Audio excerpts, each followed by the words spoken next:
plus le monde va mal, mieux se porte le cabaret, et le cabaret se porte très bien.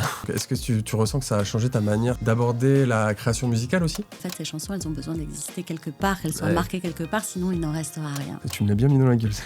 Ce drag queer, c'est justement non pas la déconstruction, mais l'affirmation de cette possibilité. Il y a un juste milieu entre la chorégraphie préparée et l'impro. Donc oui, je crois qu'il faut savoir se perdre pour se réinventer.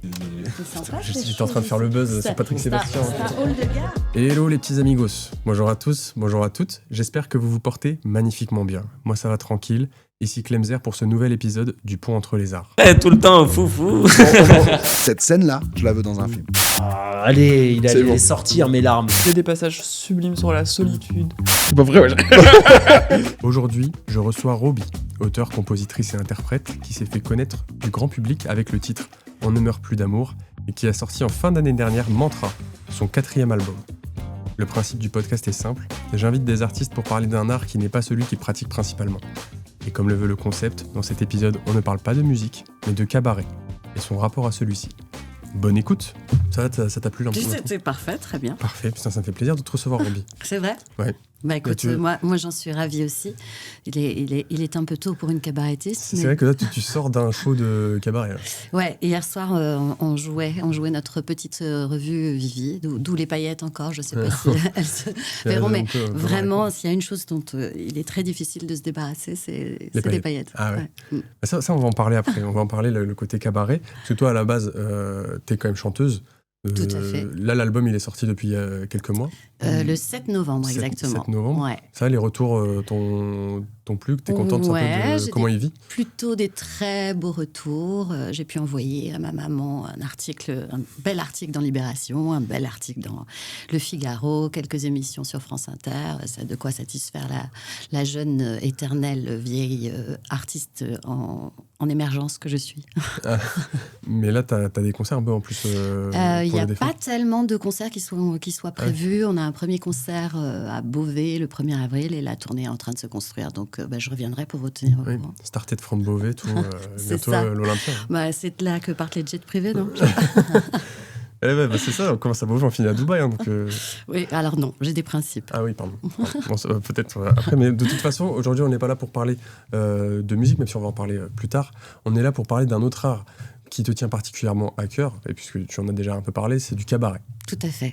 Donc, moi, ce que j'aime bien faire avant de commencer à rentrer dans le vif du sujet, c'est d'explorer tes premiers rapports avec cet art-là. Mm-hmm. Donc, est-ce que c'est quelque chose qui est venu petit ? Est-ce que... parce que en vrai, nous, on connaît le cabaret avec le plus grand cabaret du monde. C'est un mot qui n'est pas étranger à notre vocabulaire du quotidien, mais au final, est-ce qu'on a tous la même définition ? Je sais pas, toi, c'était quoi ta définition quand tu étais petite ? Alors, j'avais vraiment aucun lien, aucune image, si ce n'est vraiment des clichés sur le cabaret, comme tu dis, le grand cabaret du monde. Et encore, parce que moi, j'ai grandi en Afrique, donc il n'y avait pas à la télé, sur l'unique chaîne qui diffusait, je crois, de 19h à 21h, le cabaret de Patrick Sébastien. Mais c'est vrai que j'en avais une image comme ça, assez d'Épinal, entre les magiciens, je sais pas, le burlesque éventuellement. C'est pas du tout, moi, le cabaret que j'ai rencontré. Et c'est arrivé assez tard dans ma vie. Et en l'occurrence, grâce à cette chanson dont tu viens de parler, On ne meurt plus d'amour, il se trouve qu'un jour, j'ai appelé chez Madame Arthur en vue de, pourquoi pas, faire un concert au Divan du Monde à l'époque où c'était encore une salle de concert. Et je me suis entendue dire que cette chanson, On ne meurt plus d'amour, était devenue un genre d'hymne au cabaret Madame Arthur, à l'époque où Monsieur K venait de reprendre chez Madame Arthur. J'ai donc été invitée à venir assister à ce premier cabaret. Ça m'a complètement remuée. Et ce cabaret-là, et Monsieur K, et le fait que cette chanson soit reprise, une chanson qui est quand même assez, dans un esprit plutôt cold wave, et là, reprise à l'accordéon et chantée par une salle entière, ça a été un choc émotionnel assez dingue. Et surtout, derrière, ça a donné lieu à une rencontre, un coup de foudre amical avec Monsieur K. On a passé une nuit entière dans le fumoir de chez Madame Arthur à parler, à se rencontrer. Et c'est le point de départ de ma rencontre avec le cabaret. Donc, assez assez tard finalement. Donc toi, tes chansons, elles étaient déjà dans le milieu du cabaret et toi, tu y connaissais encore rien. Exactement. C'est les chansons qui m'ont emmené au cabaret, ouais. Qu'est-ce que tu as ressenti quand on t'a dit ça avant même d'y aller, tu sais, parce que bon, là, t'es bouleversé quand tu vas le voir et tout, mais au moment où on te dit ça, alors que tu connais pas cet univers. Sur le moment, c'est une surprise, c'est une joie, mais je n'ai aucun attendu, ni connaissant absolument rien. Donc non, le flash, il se fait vraiment sur place. Et donc, on parlait de ce qu'englobe et ce que recouvre le terme cabaret, c'est très très large. Évidemment, aujourd'hui, on pense beaucoup aux drag queens qui ont redonné un élan, entre autres grâce à Drag Race, mais au cabaret. Il y a évidemment le cabaret burlesque, il y a évidemment tous les cabarets qu'on connaît, Lido et autres, tout ce qui peut se jouer au Moulin Rouge.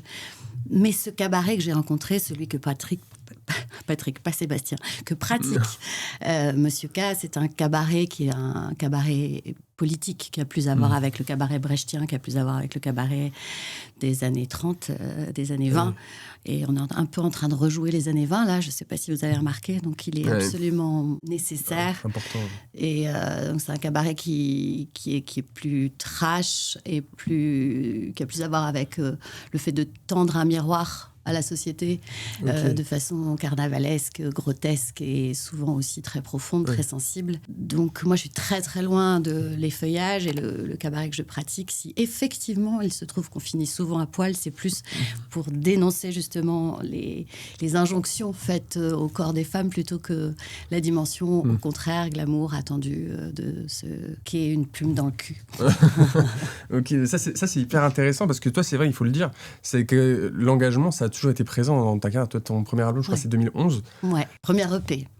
Premier album en 2013, ouais. Premier EP, ça compte quand même. Oui, bien sûr. Premier projet, en tout cas en 2011, mais t'as jamais chanté pour chanter, quoi. T'as toujours voulu porter des messages jusqu'à carrément créer ton propre label féministe. Ça, c'est avant même le cabaret. Oui, bien avant. Oui, alors ça s'exprime pas forcément d'une façon, en tout cas explicite dans mes chansons, mais il y a souvent, et c'est toujours très souvent le cas, une double lecture dans toutes mes chansons, à la fois intimes et évidemment profondément sociétales. Et puis ça se traduit, comme tu le dis, d'une façon, je veux dire, au quotidien très concrète. C'est-à-dire que je fais partie de collectifs féministes, j'ai monté un label féministe, j'entreprends au quotidien et aussi dans le fait que j'essaye de m'investir dans des instances, la SACEM, la DAMI et autres, pour essayer de faire bouger de l'intérieur.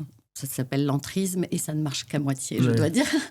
Les lignes autour de la place de l'artiste et en particulier la place des femmes artistes dans nos industries musicales. Ouais.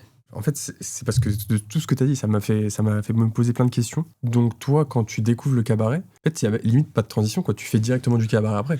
Très, très vite. C'est-à-dire qu'au départ, j'ai été invitée plutôt en guest et dans ce rôle-là, parce que Monsieur K a une vraie passion totale et c'est un connaisseur et un esthète de la chanson française. Et donc, il m'a plutôt invitée de façon très sérieuse pour n'incarner que ce que j'étais à l'époque, à savoir une chanteuse indé très sérieuse. Ah oui. Et petit à petit est née la créature. Ouais. Voilà, au départ. Tu mets un pied, le bout du pied dans l'eau, tu commences... c'est ça, je me disais peut-être que... Toi, ça fait une grosse culture à appréhender avant de t'y mettre vraiment. Oui, et après, finalement, une fois passé ces quelques moments d'invitation, Monsieur K a quitté Madame Arthur pour monter son propre cabaret qui s'appelle Le Secret. Et là, il m'a prise. Et j'ai d'abord, d'ailleurs, commencé derrière le bar que je maîtrise très bien, car comme toute intermittente du spectacle, j'ai été très longtemps serveuse. Et donc, je sortais du bar pour venir chanter les chansons. Et la créature est née de cette petite moustache à la Clark Gable qui me sied à merveille. Et d'un coup d'un seul, je suis devenue récurrente au cabaret Le Secret. Donc là, pour le coup, ça a été une vraie plongée. Est-ce que tu peux juste, pour nos auditeurs du coup, qui ne connaîtraient pas, expliciter ce que tu entends par créature ? Alors, créature au cabaret. Alors, au cabaret, ce qui est très intéressant, c'est que tout est au féminin, qu'on soit drag ou qu'on soit... donc drag queen, mais qu'on soit drag king ou qu'on soit toute autre chose. En fait, la créature, c'est évidemment le monstre le monstre en soi, le monstre. C'est aussi vraiment l'idée du carnaval, du retournement, du détournement. Donc au cabaret, nous sommes toutes des créatures. C'est-à-dire qu'à partir du moment où, et ça d'ailleurs souvent dès l'accueil du public, on est passé de l'autre côté du miroir, vraiment. Ok. Ouais. Ah oui, donc le cabaret, ça commence même avant le spectacle, en fait. Souvent, en tout cas, ça se pratique beaucoup au cabaret Le Secret, qui entre-temps d'ailleurs, et je poursuis, est devenu la barbichette qui se joue à la soufflerie de la machine du Moulin Rouge, Ok. et beaucoup en tournée partout en France, et avec qui je continue à œuvrer. Parfois, je suis régulièrement programmée à la barbichette. Et effectivement, l'idée, c'est vraiment que on est loin du théâtre. C'est-à-dire c'est de péter ce putain de quatrième mur et d'accueillir, de recevoir les gens dans un univers. C'est-à-dire que c'est une traversée, c'est une expérience, c'est pas un spectacle, c'est quelque chose qui va venir nous bousculer, nous saisir, nous émouvoir, nous choquer. Il y a aussi beaucoup un travail autour du malaise et ce fait que ce soit très poreux entre la scène et la salle. Il nous arrive très régulièrement d'aller nous asseoir sur les genoux des gens, boire directement dans leur verre, et c'est tellement délicieux de les sentir à la fois très troublés et enchantés de ça, de cet interdit qui finalement n'est pas si terrible. Au contraire, ils en demandent. Parce que du coup, toi, dans le cabaret, en général, et ceux que tu pratiques, il y a un juste milieu entre la chorégraphie préparée et l'impro, du coup.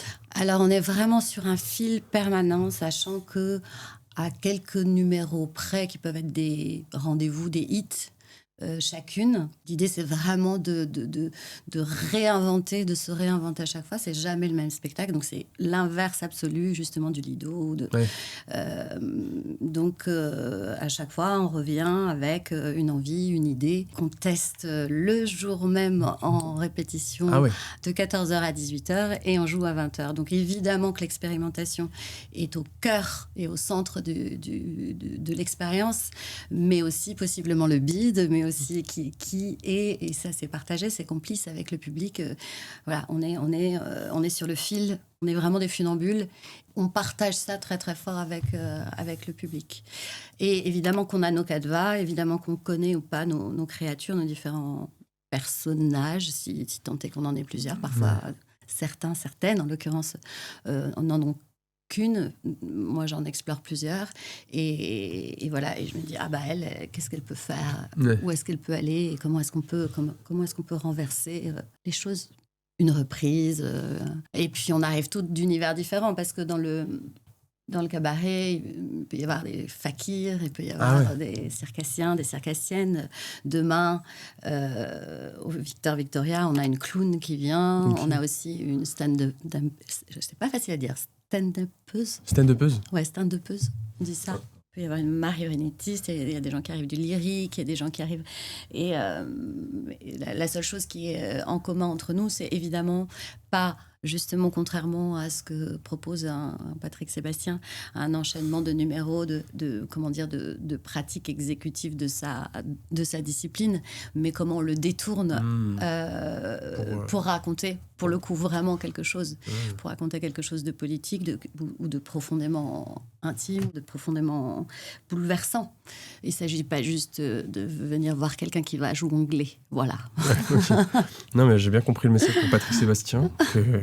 Que je n'embrasse pas. Désolé. J'étais en train de faire le buzz sur Patrick Sébastien. C'est un hall de gare. Vers où aller? Vers où aller? On va vers où aller? On va vers où? Rester sur la voie des bas-côtés, que passe ou s'assoit douanes au sentier. Donc tu disais que Patrick Sébastien, tu le détestes. Je ne l'aurais pas dit comme ça, j'ai dit que je ne l'embrassais pas. Ah, ok. Ok, bon, c'est pas grave. Si je remets bien dans l'ordre, dans le teaser, ça sera... je peux faire des trucs. Non, je rigole, c'est vrai. Mais en vrai, il y avait un truc qui m'avait...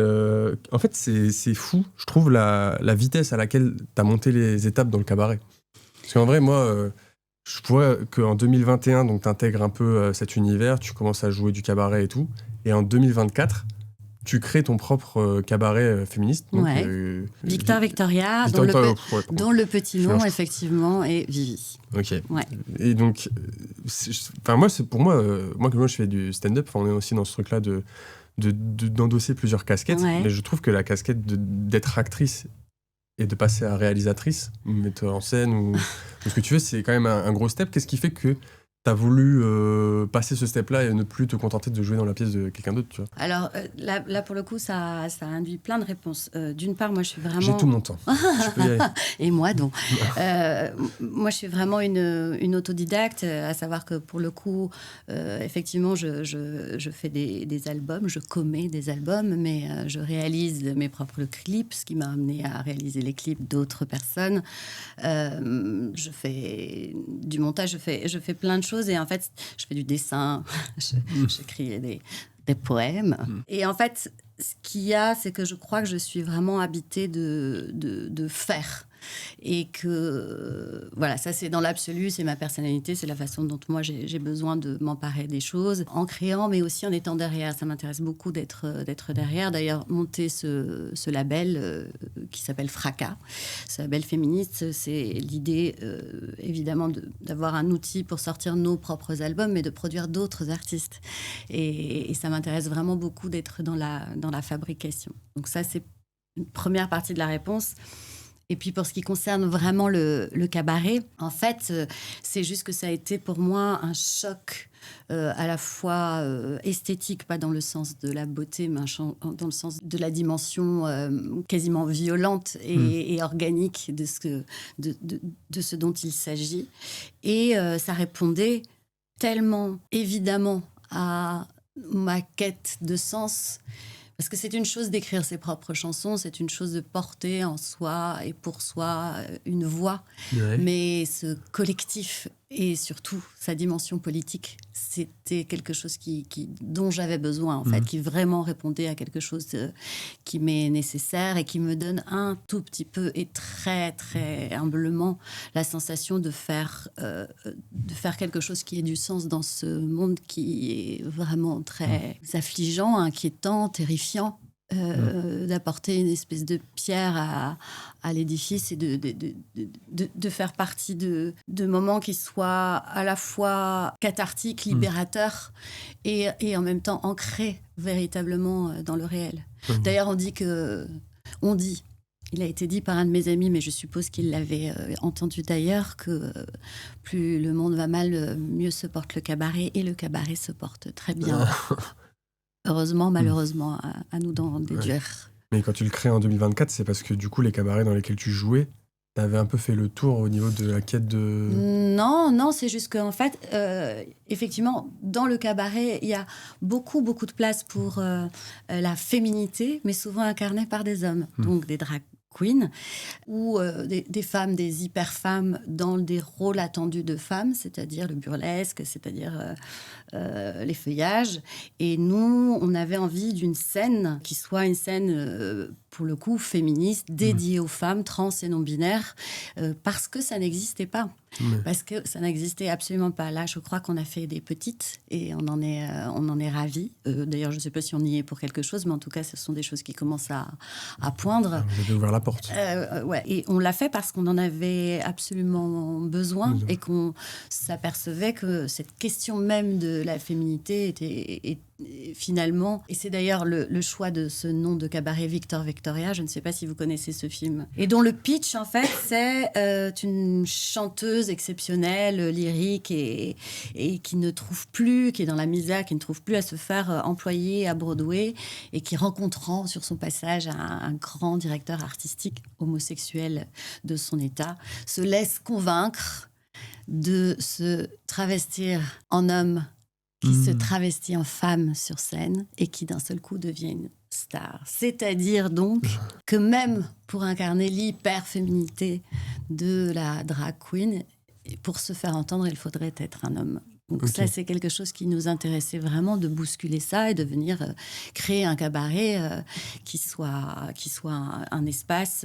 dédié aux femmes, Et puis qui interroge toutes ces questions, la question du patriarcat, la question des représentations des corps des femmes, toutes les questions, la maternité. Voilà, on y vient tout aborder de façon assez trash souvent, et très très drôle. Et je le dis pas, je me le dis pas à mon endroit, parce qu'en plus moi je suis pas sur ce registre, je suis plus sur le registre de l'émotion. Mais mes comparses sont d'une folie et d'un génie absolu. Je suis absolument fière de ce qu'elles explorent. Et quand toi tu l'écris ce spectacle, tu écris dans les rôles en pensant à des personnes en particulier? C'était avec un groupe que tu avais déjà dans la tête ou... Nous n'écrivons rien. Ah oui. On n'écrit rien.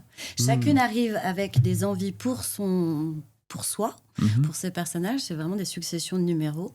Et la seule chose qu'on va écrire, c'est au dernier moment une forme de conduite. Okay. C'est-à-dire se dire, ah bah tiens, là, on est en train de parler de ça. Derrière, est-ce qu'on casse avec un truc qui n'a absolument rien à voir, ou est-ce qu'on crée une continuité en disant, ah, ces 2 numéros sont une forme de parallèle hyper intéressant.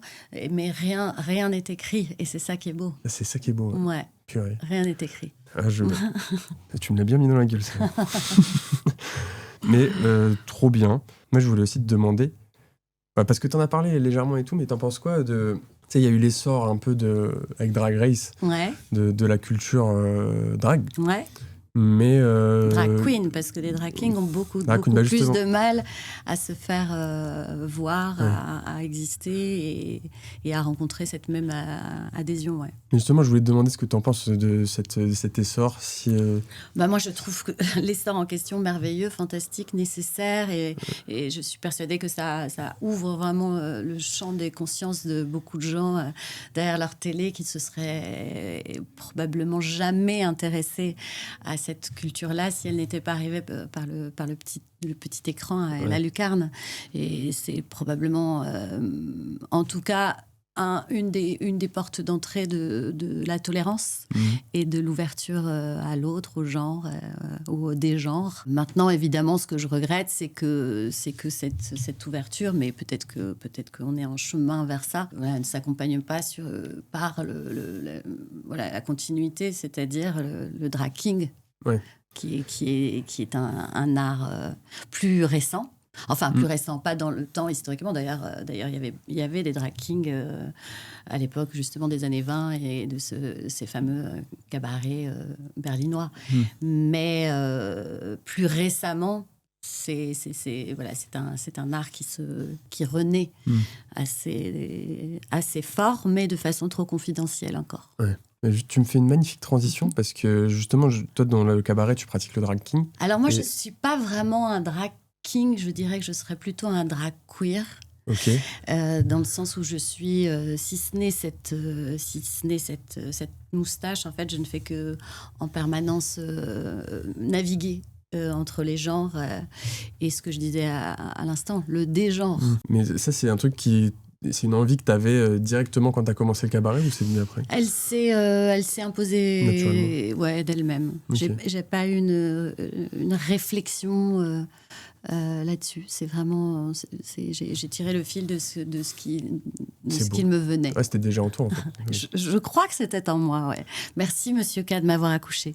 Merci, on fait un gros bisou à Monsieur K. Attends, mais j'aime bien aussi voir l'impact du cabaret que ça a sur ta musique, et c'est intéressant parce que toi, du coup, tu as commencé la musique, ton premier projet en 2011, on l'a dit. Le cabaret, ça arrive dans ta vie en 2021. Ouais, donc trois albums après. Ouais. Donc, toi, tu as eu le temps de faire ton petit bonhomme de chemin en musique, mais tu pas arrêté la musique en commençant le cabaret. Non. T'as continué. Non. Bah ouais, parce qu'on est là aussi pour parler à vrai dire, j'ai failli arrêter. Pas de la musique, bien sûr. J'ai continué à écrire. Ça, je ne sais pas m'arrêter d'écrire. Mais j'avais plus ou moins renoncé à faire des albums, à repartir dans cette dynamique. Étant en plus ma propre productrice, c'est un travail colossal, de repartir dans cette dynamique de l'industrie de la musique avec ce qu'on sait ou qu'on ne sait pas d'ailleurs de sa dureté. Le milieu de la musique aujourd'hui, comme d'ailleurs beaucoup d'autres milieux, ne connaît plus de classe moyenne. Ça n'existe plus la classe moyenne de la musique. C'est soit tu cartonnes, soit tu galères. Et c'est pas comme ça qu'on gagne sa vie, c'est pas comme ça, on en perd plutôt. Donc j'avais continué la musique et je m'étais dit, oh là là, plus jamais je repars dans le fait de refaire faire un album et puis voilà, et puis l'attaché de Tu laisses, presse, bien que je vous embrasse très cher, tout ce que ça induit derrière, sauf qu'à force d'écrire des chansons et tout en ayant eu vraiment cette joie profonde de retrouver, de trouver cette place première qui est celle de l'artiste, c'est-à-dire du troubadour et de l'art éphémère. On la chante une fois et puis on la rechantera peut-être une prochaine fois ou plus jamais si finalement elle n'était pas si géniale. Au final, mon entourage, en l'occurrence mes associés de mon label, mais aussi ma fille, et ça, ça m'a beaucoup touchée, m'ont dit mais en fait ces chansons elles ont besoin d'exister quelque part, qu'elles soient marquées quelque part, sinon il n'en restera rien. Et je me suis, je dois dire assez facilement, finalement, laissé convaincre de repartir dans l'aventure d'un 4e album. Ouais. Ok, mais quand tu repars dans la conception de cet album, du coup t'as le nez en plein dans le cabaret. Donc, est-ce que tu ressens que ça a changé ta manière d'aborder la création musicale aussi ? Je ne sais pas si ça a vraiment changé ma façon ni d'écrire, ni de composer.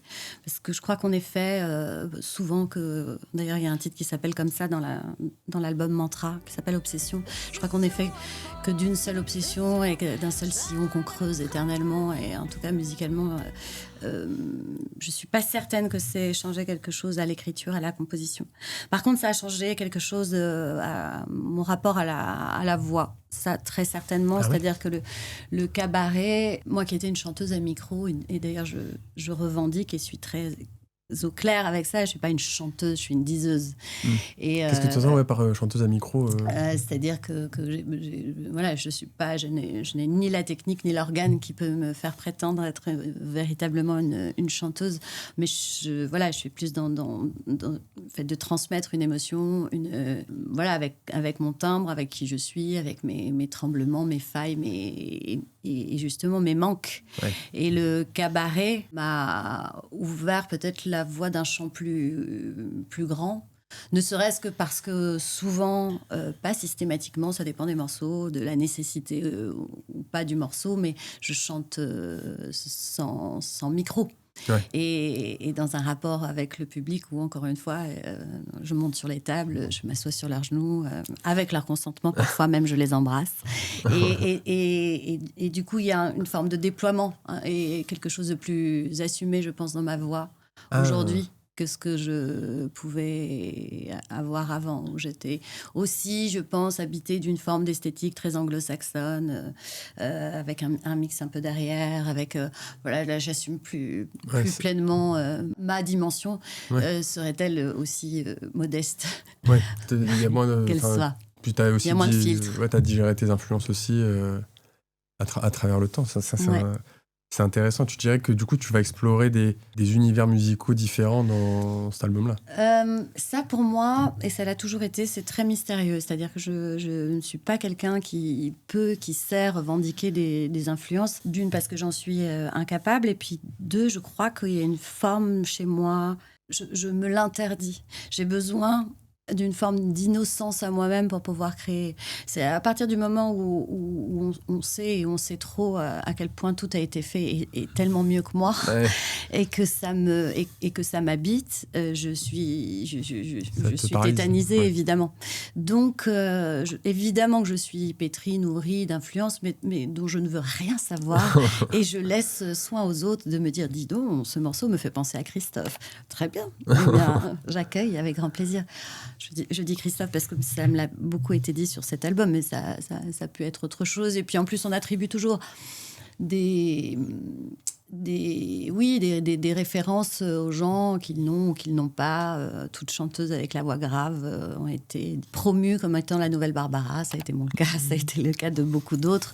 Voilà, oui, bien sûr. Et j'en suis bien loin, mais ce que je veux dire, c'est qu'en fait, ça ne m'appartient pas. C'est la première fois que tu ressens vraiment pas, même par rapport à ce que tu as écouté ou ce que tu écoutes ces dernières années. Non, même dans le cabaret, tu sais ce que... Non, en plus, je crois que j'ai vraiment fait le deuil, et ça, heureusement, assez vite, de ne pas faire la chanson ou les chansons que je voudrais faire, mais celles qui me viennent.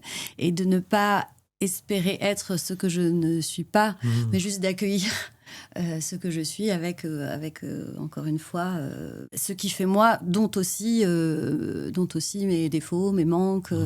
Et d'ailleurs, je me fais souvent la réflexion, je ne suis pas sûre que j'écouterais la musique que je fais.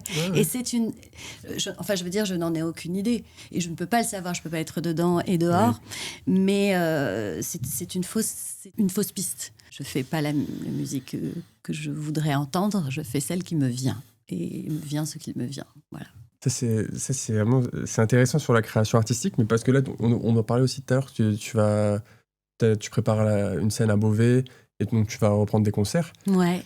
Est-ce que dans ta manière d'aborder la scène aussi, parce que là on parle de la création musicale, mais moi, ce qui est vraiment le plus à rapprocher du cabaret finalement, c'est la scène. Tout à fait. Où c'est quand même deux métiers différents, où le cabaret, tu incarnes un personnage aussi proche de tes valeurs qu'il puisse être, alors que dans ta chanson, tu enlèves les filtres. Est-ce que ça... Eh bien, étrangement, le fait... Parce que ça, c'est toute la question du masque et c'est toute la question du carnaval et donc de la créature. Le fait comme ça de s'emparer, de se transformer, d'utiliser des peaux supplémentaires quand on incarne une créature, finalement, nous rend à une forme de nudité. Ah oui. Et ce que m'a appris le cabaret, c'est que même sans ça, je pouvais retrouver cette nudité sur scène et que finalement, probablement qu'avant le cabaret, je m'habillais des oripeaux de c'est quoi une chanteuse indé, c'est quoi les codes de je sais pas, du chic ou de l'élégance ou du rock, enfin je sais pas, tout ce qu'on peut avoir en tête. Et au contraire, ça m'a débarrassée. Je pense que le rapport que j'ai à la scène aujourd'hui, il est beaucoup plus organique, beaucoup plus lâché que ce que je pouvais avoir avant. Et finalement, c'est en passant par le costume que je me suis débarrassée de ça et que je me suis aperçue que ce qui compte en fait à l'intérieur, c'est cet ancrage et en même temps ce tremblement, cette fébrilité-là qui est la seule chose qui puisse s'émouvoir. En tout cas, moi, c'est la chose qui m'émeut sur scène, que je vois du cabaret ou que je vois un concert, c'est vraiment d'un seul coup d'avoir accès à l'humanité, à la profondeur, à la vulnérabilité de celui ou de celle qui se livre. Ah oui, mais c'est vrai que, en fait, c'est fou. Moi, je l'avais pas du tout interprété comme ça, le fait, parce que pour moi, si tu t'incarnes un personnage, que tu te maquilles, tu te déguises, mais en fait, ça t'éloigne du public, mais en fait, non, ça te rapproche, toi. Et ça te rapproche et du public et de toi-même. Ça, mais ça, c'est vraiment très intéressant pour ceux qui ont fait du clown. C'est ce qui s'en rapproche le plus. Le cabaret, vraiment, le clown, c'est comment, d'un seul coup, à travers justement un masque, on revient à soi et à la question de l'instant. C'est-à-dire de ne pas se regarder, de ne pas se juger et d'accueillir vraiment l'instant, l'un après l'autre, et tout ce qui va se passer, tout ce qui va rentrer. On laisse rentrer les autres et on est soi-même débarrassé de enfin, quand ça marche, parce que c'est pas toujours le cas, mais quand ça marche, il y a même quelque chose de l'ordre du coma. C'est-à-dire que quand vraiment un numéro est réussi, j'en sors en me disant « mais qu'est-ce qui s'est passé ? Où étais-je ?» Un truc vaporeux un peu. Oui, et de disparition de l'ego, en fait. Au service du groupe. Et du moment. Donc là, dans les scènes que tu abordes, donc pour la défense de Mantra, un peu pour défendre le projet sur scène, donc, limite, t'es plus sereine, en fait. T'es peut-être moins dans la surpréparation que tu pouvais avoir. Alors, sereine, je le suis pas, je l'ai jamais été. Je suis très, très, très, très, très, très traqueuse. Mais ce qu'on quête et ce qui arrive, et de plus en plus souvent, grâce au cabaret, c'est la bascule. C'est le moment de ce trac paralysant, d'un seul coup, bam, on bascule de l'autre côté et on s'abandonne. Et ça, vraiment, le cabaret, c'est une formation à ça. Ça ne peut exister que comme ça. Et effectivement, sur scène, aujourd'hui, je crois que je suis plus forte de ça. À l'amour, ça, l'amour comme à la guerre. De faire tout à défaire, l'amour tout à refaire. L'amour comme à la guerre, si t'y perds, tu t'y trouves. Retrouve-moi. Mon amour, ma colère, mon Toi, du coup, tu utilises le drag queen et drag king en général, c'est fait pour parodier une image un peu très virile et masculine dans la société. Et toi, du coup, en te mettant à la discipline du drag king, drag queer, tu disais. Ouais. Donc c'est peut-être aussi ça qui fait que comment toi t'en joues, comment toi tu utilises cette discipline pour... Justement, en fait, pour moi, le drag queer, plus que de déconstruire chez moi, au contraire, il vient raconter à quel point, pour moi, et depuis l'enfance, ça n'a jamais eu de sens, cette question du genre. Et c'était très, très étrange. J'ai jamais réussi à me saisir de ce que voulait dire. En l'occurrence, biologiquement, je suis une femme et j'étais une petite fille et je ne comprenais pas en quoi je devais répondre à tel ou tel code, telle ou telle injonction. Mais je me sentais pas par ailleurs non plus un homme. Je me lève pas, je suis comme tout le monde, je me lève pas le matin en me disant « Oh, que je me sens bien dans ce corps de femme ». Non, j'ai soif, j'ai faim, j'ai envie d'aller faire pipi, j'ai envie de bouffer le monde ou au contraire de rester sous ma couette. Et je suis assez persuadée, et même s'il y a des vraies différences biologiques entre les hommes et les femmes, quoique ce soit plutôt un spectre que véritablement une façon... Voilà, le genre n'est pas binaire, on n'est pas ou femme ou homme. Et d'ailleurs, scientifiquement, c'est tout à fait démontré. Je crois qu'il y a 5 genres, bon, je ne vais pas pouvoir les citer là de mémoire, mais entre le genre hormonal, le genre génétique, le genre... Bon, j'en oublie 3. On fera des recherches. Mais en fait, tout ça est une histoire de curseur, de spectre. Et moi, ça m'a jamais parlé, la question du genre. Et c'est des conversations que j'ai pu avoir avec des amis pour qui c'était très, très mystérieux, ce dont je leur parlais. Et donc, pour moi, ce drag queer, c'est justement non pas la déconstruction, mais l'affirmation de cette possibilité. Probablement que si j'étais née 20 ans plus tard, j'aurais dit de moi que j'étais pansexuelle, par exemple. Il est un peu trop tard aujourd'hui, je ne vais pas m'empêcher, voilà, en tant que bonne boumeuse, de faire de la récupération culturelle de jeunes. Mais en tout cas, c'est ce qui me parle profondément. Donc, c'est pour moi, il ne s'agit pas de déconstruire, mais d'affirmer ce dégenre ou au contraire, le fait de pouvoir embrasser complètement l'un et l'autre ou de ne se sentir ni l'un ni l'autre. En fait, tout ce dont on parle depuis tout à l'heure, ça me fait penser un peu à un truc, c'est que toi, quand même, du coup, tu avais fait une petite pause, tu as pensé à arrêter, mais il y a quand même toujours eu des longues périodes entre tes albums.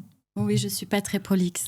Ouais, mais justement, en fait, est-ce que pour toi, c'est important d'aller voir ailleurs ? Parce qu'en fait, tu disais, tu as écrit pour d'autres, tu as travaillé pour d'autres artistes, surtout réalisé pour d'autres artistes, le cabaret, la musique. En fait, c'est important pour toi d'aller toucher un peu à tout le temps, pour être inspiré et créative. Exactement, en fait, c'est de la nourriture. Alors, c'est de la nourriture de création. J'ai besoin de toucher... j'ai besoin de toucher de la matière créative, quelle qu'elle soit, et de plein de façons que ce soit. Pour ce qui est des longs temps entre les albums, j'ai l'impression, c'est mon cas en tout cas, que pour avoir quelque chose à dire, il faut d'abord les vivre. Et j'ai pu être dans cette dynamique et qui était attendu de moi, de faire un album tous les 2 ans pour continuer à évidemment engranger et le public et une actualité. Mais je ne suis pas du tout dans cette démarche, et puis je ne suis pas dans cette temporalité. J'ai vraiment besoin de me saisir et de me traverser et de me perdre. Parce que sinon, on ferait... Bon, même si, encore une fois, je crois à cette idée d'obsession, mais sinon, on ne fait jamais que se répéter. On est un disque en boucle. Donc oui, je crois qu'il faut savoir se perdre pour se réinventer. J'en ai besoin. L'autre devient l'autre devient l'autre, en l'autre devient l'autre devient l'autre devient l'autre, en l'autre devient... Franchement, déjà merci pour ces réponses. Merci à toi de me les poser. J'ai l'impression d'avoir pris une douche de connaissances où je me sens propre et intelligent.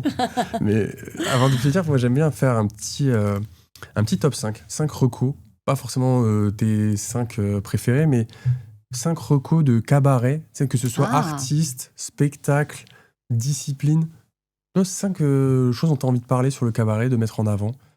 Alors oui, je vais pas avoir trop de difficultés parce que j'ai beaucoup d'amis de très grands talents. Évidemment, je recommande d'aller absolument voir La Barbichette, donc le cabaret de Monsieur K qui se joue, comme je vous l'ai dit tout à l'heure, à la machine du Moulin Rouge, enfin en dessous, mais c'est à la machine du Moulin Rouge. Je vous recommande le spectacle de ma collègue, ami et associé de Victor Victoria, c'est son solo, ça s'appelle La putain de performance, c'est absolument merveilleux, il faut aller voir ça, c'est un spectacle qui mélange cabaret et une réflexion profondément intelligente, fine et dérangeante sur son autre métier qui est celui de travailleuse du sexe. Je vous recommande le solo de Madame, donc la 3e de Victor Victoria, qui est un génie de folie, comment dire son talent et sa fantaisie trash. Ok.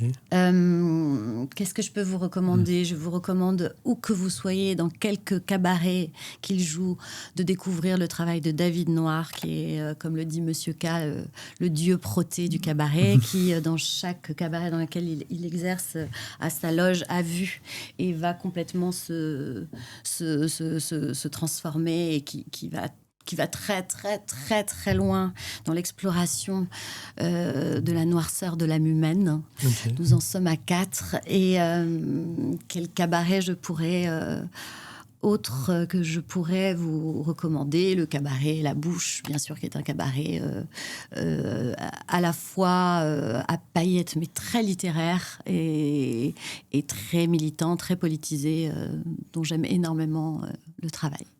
C'est magnifique, les étoiles dans les yeux que tu as. Ça se voit que tu admires profondément les personnes avec qui tu travailles. Absolument. Et ça, c'est un des moteurs essentiels de ma vie, l'admiration des gens dont je m'entoure. Trop bien. Là, avant de finir, on va quand même repasser un petit tour sur tes actus. Ma foi, qui ne sont pas folles, en l'occurrence. Arrête. En tout cas, l'actu principale, il y a 2 actus principales. La première, c'est donc ton album Mantra, qui est toujours disponible sur toutes les plateformes. Mais qui est toujours et pour toujours disponible sur Deezer, Spotify et autres réseaux. Comme on disait à l'époque chez tous les bons disquaires. Oui, il faut absolument... je vous recommande d'aller l'écouter parce que moi, en l'occurrence, très personnellement, je trouve que c'est un très bel album. Moi aussi. Et en fait, petite technique marketing, on va dire qu'il n'est pas disponible tout le temps. Il est disponible jusqu'au 31 décembre. Là. Donc, il faut vraiment l'écouter vite. Dépêchez-vous, après, il n'y sera plus. Donc, ça, c'est l'actu musicale. Et donc, au cabaret. Et le cabaret qui continue, effectivement, on va rejouer de date en mars, toujours au même endroit, au Truc de Père-Lachaise, qui porte très bien son nom parce que c'est le seul endroit underground de Paris, au fond d'un parking, il n'y a même pas d'enseigne. Il faut absolument venir parce que c'est là que s'y jouent les choses les plus étranges et les plus délicieuses qui soient. En mars, en mai et en juillet, et je joue à la Barbichette en février, je joue à la Barbichette à Orléans en tournée, je rejoue à la Barbichette en juin. Ça, c'est pour le cabaret. On va donner aussi des stages de cabaret. Ça, c'est assez nouveau. Donc, l'équipe de Vivi, toutes les 3, on va donner des stages de cabaret en province, comme on dit dans les régions.